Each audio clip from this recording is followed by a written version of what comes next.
जय श्री कृष्णा। आज मैं आपको हमारे दैनिक व्यवहार में बच्चों के लिए क्या क्या संस्कार देने चाहिए उसके बारे में बता रहा हूँ। संस्कार शब्द से ही श्रृंगार शब्द की उत्पत्ति हुई है। अब आपको यहीं से मैं उदाहरण देता हूँ, बहुत ही साधारण रूप से। एक बालक जिसके बाल बिखरे हों, दाढ़ी बड़ी हो, मैले कुचैले कपड़े पहने हों और वो बेढंग से बैठा हो, उसकी तुलना में दूसरे बालक को जिसके बाल संवरे हों, बहुत तरीक़ा से मैचिंग के अच्छे ढंग के कपड़े पहने हों और ढंग से वो व्यक्ति अपना मुस्कुराते हुए अगर देखता है, उन दोनों में कौन अच्छा लगेगा? आप स्वतः ही कहेंगे कि जिसको आपने मेकअप किया है, अच्छा बनाया है, अच्छे कपड़े पहनाए, बालों को संभाला है, वही बालक अच्छा कहलाएगा। इसी प्रकार से संस्कार विहीन जो बालक हैं वो आगे चल कर के बड़े कष्ट में होते हैं, और संस्कार युक्त जो बालक होते हैं वो हमारे जीवन में बड़े भारी प्रगति करते हैं। इतिहास इसके लिए साक्षी है। अनेक घरों में जब हम जाते हैं, किसी ग्रहों के दोष निवारण के लिए कई विधान होते हैं, इसके बारे में अगले वीडियो में बताऊंगा। हम कहते हैं माता पिता के बड़ों के चरण छू, तो बड़े बालक क्या बोलते हैं, क्या होगा सब चरण छूने से? क्योंकि ये शब्द क्यों आया, उन बालों को मन में इसलिए आया कि माता पिता ने बचपन से उन्हें संस्कार नहीं दिया कि बड़ों के चरण छूने चाहिए। जब कभी बताते भाई नित्य आप कोई मंत्र का जप करते हो या हनुमान चालीसा का पाठ करते हो, तो सीधा नकारात्मक होता है, महाराज कुछ नहीं करते। इन सब के जिम्मेदार कौन है? माता और पिता और परिवार। जैसे हमारे घर में बालक चलने फिरने लगता है, हम उसकी शिक्षा पर, लालन पालन पर जरूर से ज़्यादा कंसंट्रेशन कर लेते हैं। जितनी उसे आवश्यकता है उससे ज़्यादा धन खर्च करते हैं, जितनी उसे आवश्यकता उससे ज़्यादा उसे महंगे महंगे कपड़े पहना करके उसके मन को विचलित कर देते हैं। लेकिन हमारे जीवन में आगे बढ़ने के लिए बच्चों को संस्कार देना परम आवश्यक है। कृपया अपने बच्चों को संस्कार दें, और मूल रूप से संस्कार बहुत ज़्यादा नहीं, मैं आपको मात्र 4 बिंदु बता रहा हूँ। सबसे पहला संस्कार दें कि बच्चे समय पर जगें और समय पर सोएं। इसमें आज वर्तमान समय में समस्या आती है कि बच्चे रात को पढ़ते, दिन में सो जाते। एक पढ़ाई के लिए विशेष उद्देश्य से तुम उन्हें इंटरफेयर भी नहीं करें, ये चलेगा, लेकिन रूटीन में हो तो पहला संस्कार समय पर जगना, समय पर उठना।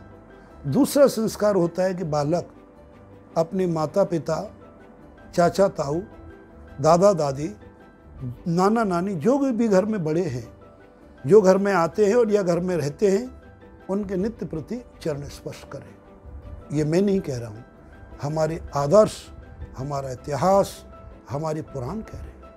भगवान राम की तुम जब जीवन की दिनचर्या में जाएंगे, भगवान राम जगते क्या काम करते थे? प्रात काल उठ के रघुनाथा, मात पिता गुरु नाभई माथा। भगवान राम तो परम ब्रह्म थे, उन परम ब्रह्म को भी आशीर्वाद की आवश्यकता थी, संस्कार उन्हें सिखाने थे। अपनी माता, तीनों माताएं, पिता श्री दशरथ जी एवं पिता के परम मित्र अवध के महामंत्री सुमंत जी के भी चरण छूते थे।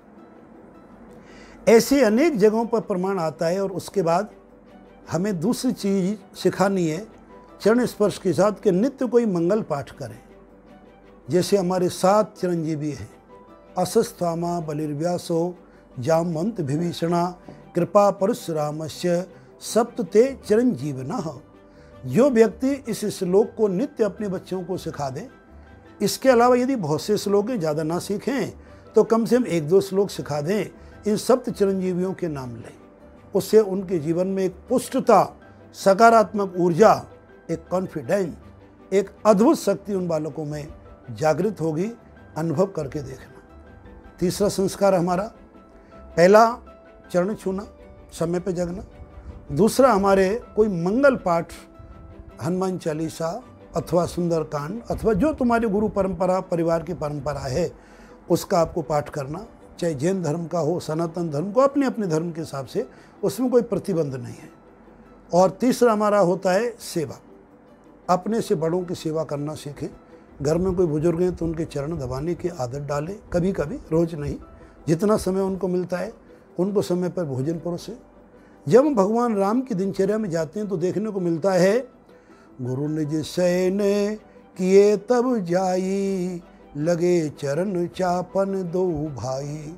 इस चौपाई से प्रमाणिकता आती है, जब गुरुदेव वशिष्ठ दिन भर अपने शिष्यों को शिक्षा देने के पश्चात रात्रि में विश्राम करते थे तो राम प्रधान रूप से भरत और लक्ष्मण और शत्रुघ्न में एक एक दिन की बारी से एक एक भाई को ले जाके और लगे चरण चापन दो भाई रोज चरण दबाते थे। तो तीसरा हमारा है कि अपने बड़े जनों की सेवा करें। और चौथा जो हमारा संस्कार, जो सबसे ज़्यादा हम कहना चाहते हैं, कि बड़ों की मर्यादाओं का ख्याल रखें। माता के सामने, पिता के सामने, दादाजी के सामने, अतिथियों के सामने हमें कौन सी भाषा का प्रयोग करना है, कितनी विनम्रता से हमें अपने आप को उनके सामने प्रस्तुत करना है। ये चीज़ अगर आप बच्चों को सिखाएंगे तो आपके जीवन में स्वर्ग बनेगा। और इन चीज़ों से अगर वंचित रखेंगे तो उसके परिणाम गलत ही होंगे। अतः संस्कार बच्चों को देना अति आवश्यक है। जय श्री कृष्ण।